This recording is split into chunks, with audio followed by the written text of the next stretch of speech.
Good morning, everybody. So it's transplant day, and I'm working on my beds, which I've cleared out almost everything from the summer garden, and I'm terrified and excited both about getting my new little seedlings in the ground because they're so delicate at that point. The transplanting phase is probably the hardest thing, keeping them alive at that point.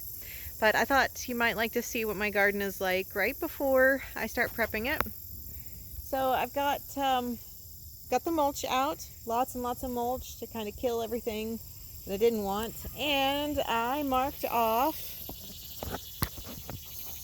all of my beds and pathways with string and rebar and anything else I could find.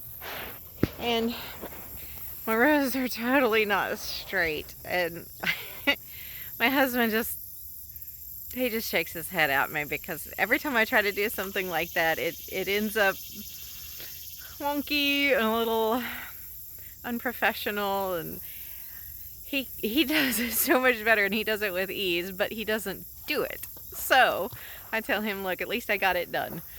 So, and the rows don't have to be perfectly straight. I just need a general idea of where they're going to be so that I know where my pathways are, so I don't plant in them, and so they don't walk on my little plants.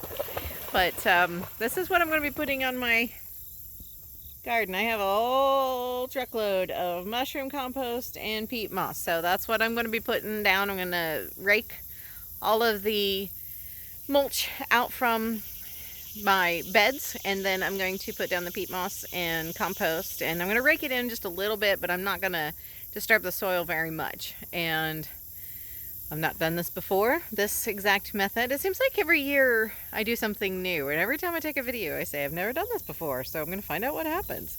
But that's how we find out. That's how we find out what works. You got to try it. I'm pretty optimistic about this. I'm hoping that keeping the mulch on everything and the compost is going to keep the weeds down, so I don't have too much weed pressure next year. So I'm transplanting my hardy annuals, all of my snapdragons and status and strawflower, scabiosa, lots of S's in there. And then I'm going to direct sow some larkspur and delphiniums. Wish me luck.